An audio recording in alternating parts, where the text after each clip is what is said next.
एक बात बताइए, हमें नहीं मालूम। ये सारा जो शोर है, ये क्या जो मस्जिद के ऊपर लाउड स्पीकर लगे वहीं से हो रहा है? शोभा यात्राओं में जो लाउड स्पीकर का इस्तेमाल हो रहा है वहां आवाज नहीं आती है, वहां शोर नहीं है? अखिलेश जी, देखा जाए तो शोभा यात्रा तो रोज नहीं हो रही है, पहली बात। अजान रोज हो रही है और पांचों समय हो रही है। और फिर हम ये कह ही नहीं रहे कि आप अजान मत करो, अजान करो, परंतु आप ही का तो इस्लाम कहता है कि माइक की जरूरत नहीं है, आप उसको हराम मानते हैं। आज उसको आप क्यों लाउड स्पीकर के थ्रू आप दुनिया तक पहुंचा रहे? क्या इसका मतलब आपको अपने इस्लाम को मानने वाले लोगों को पे विश्वास नहीं है कि बिना अजान के वो मस्जिद में नहीं आएंगे, वो सोते ही रह जाएंगे? इसका मतलब आप उनको ये बताना चाह रहे हो कि आप इस्लाम को नहीं मान रहे हो, हम इस्लाम को मान रहे हैं और आपको जगाने की कोशिश कर रहे हैं, आपको बताने की कोशिश कर रहे हैं आप उठो और मस्जिद में आओ, ये आप कहना चाह रहे हैं? लाउड स्पीकर में जो बार बार तेज तेज बोला जाता है तो उसमें मीठी आवाज वाकई होनी चाहिए, परंतु आप घर घर में एक मैसेज दे सकते हैं कि आप 5 बजे की अजान से पहले यहां पहुंच जाएं, और वो अगर सच्चा मुसलमान है तो वो निश्चित रूप से आपकी मस्जिद में आ जाएंगे। और अगर वो सच्चा मुसलमान नहीं है, आप जैसे कठमुल्लाओं को नहीं मानते तो वो आपके मस्जिद में नहीं आएंगे। आप जैसे कठमुल्लाओं को नहीं मानते तो वो मस्जिद में नहीं आएंगे। इसमें मैं एक सवाल जोड़ दूं, अपने घर में बैठ कर ही मस्जिद में ना आने की बजाय अपने घर में ही नमाज। एक मिनट रुक जाइए रिजवी साहब, देखिए बहुत सारे बच्चे हैं जिनकी परीक्षाएं होती हैं, वो डिस्टर्ब होते हैं, जो तर्क दिया जा रहा है मैं आपके सामने वो सारी बातें रख रहा हूं। बुजुर्ग है, कोई बीमार है घर में, वो इस शोर से परेशान होता है, क्या उनका ख्याल नहीं रखना चाहिए? नहीं, बिल्कुल। देखिए, हमने कहा कि जो गाइडलाइन है उसको फॉलो करना चाहिए, जो कहा गया है आवाज़ का। और मैं समझता हूँ कि कोई भी हिंदुस्तान में मैंने अभी तक नहीं देखा कि जिसने कहा हो कि सुप्रीम कोर्ट की जो गाइडलाइन है उसके मुताबिक हम मस्जिद में अजान नहीं देंगे, उसी वैल्यू में रखा जाता है। और देखिए, इस्लाम जो है ये किसी को तकलीफ पहुंचाने के लिए नहीं है, ठीक है?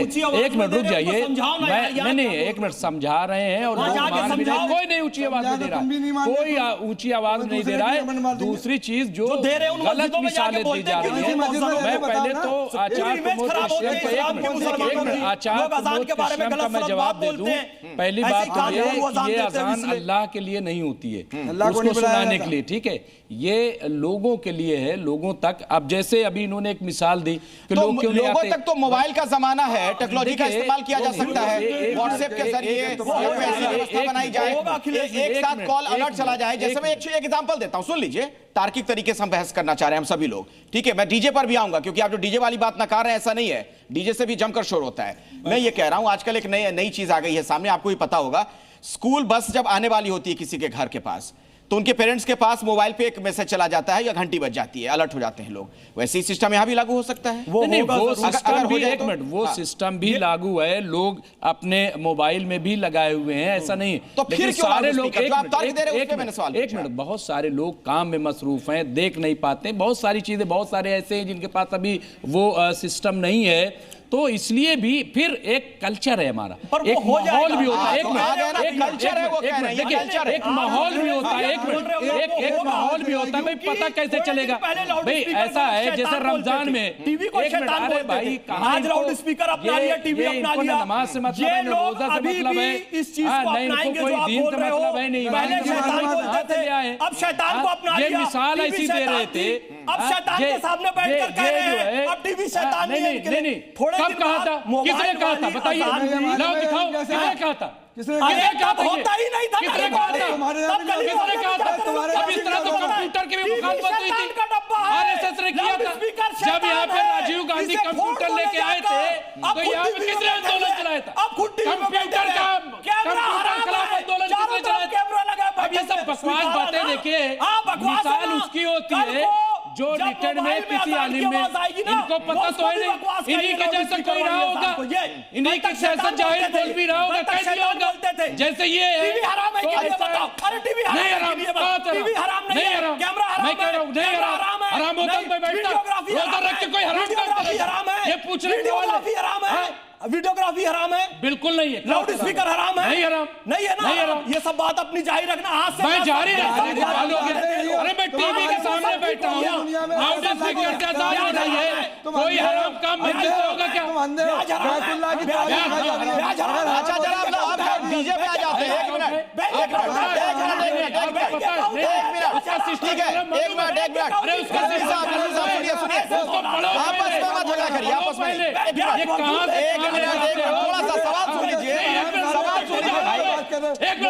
आपस में नहीं, आपस में झगड़ा मत करिए, व्यक्तिगत मत होइए। तुम बताओ, एक मिनट तुम बताओ, मूर्ति पूजा हराम है कि नहीं? मूर्ति पूजा हराम है कि नहीं? कमाल हो गया। तुम बताओ मूर्ति पूजा हराम है कि नहीं? ये जो मूर्ति पूजा हराम है कि नहीं? और तुम मूर्ति पूजा करते हो। अरे थोड़ी शांति रखिए, रुक जाइए, रुकिए। अरे रुक जाइए भाई, रुकिए। ब्रेक लगाइए, थोड़ा सा ब्रेक लगाइए, ब्रेक लगाइए। थोड़ा ब्रेक लगाइए, रुकिए, एक मिनट रुकिए। अब रुकिए, एक मिनट। हाँ, नहीं, हाजिर साहब, एक मिनट रुकिए, एक मिनट। सवाल राज मिश्रा जी से एक बात बताइए, लाउड स्पीकर में तो आपको दिक्कत है। एक मिनट सर, एक मिनट रुक जाइए। बोलो कि भैया उधर आबे जमजम है तो गंगा जल भी है, गंगा भी हमारी है और जमजम भी हमारा है। बिल्कुल है, कौन कह रहा नहीं है? हम उस पर वजू करते हैं, हम गंगा जल में वजू करते हैं, हम वजू करते हैं कि नहीं गंगा जल में? तुम्हें पता है जानता है गंगा जल में वजू करते हैं। अच्छा चलिए वापस लौटिए बहस में, लाउड स्पीकर और डीजे पे बात हो रही है। एक मिनट, अरे जाइए, रुकिए। जो हिंदू कर रहे हैं वो तुम भी कर रहे हो, वो काफिर है, तुम पक्के मुसलमान। राज मिश्रा जी, एक मिनट रुकिए। राज मिश्रा जी, लाउड स्पीकर पे तो इतनी बड़ी बातें हो रही, बहुत लाउड हो रही हम लोग।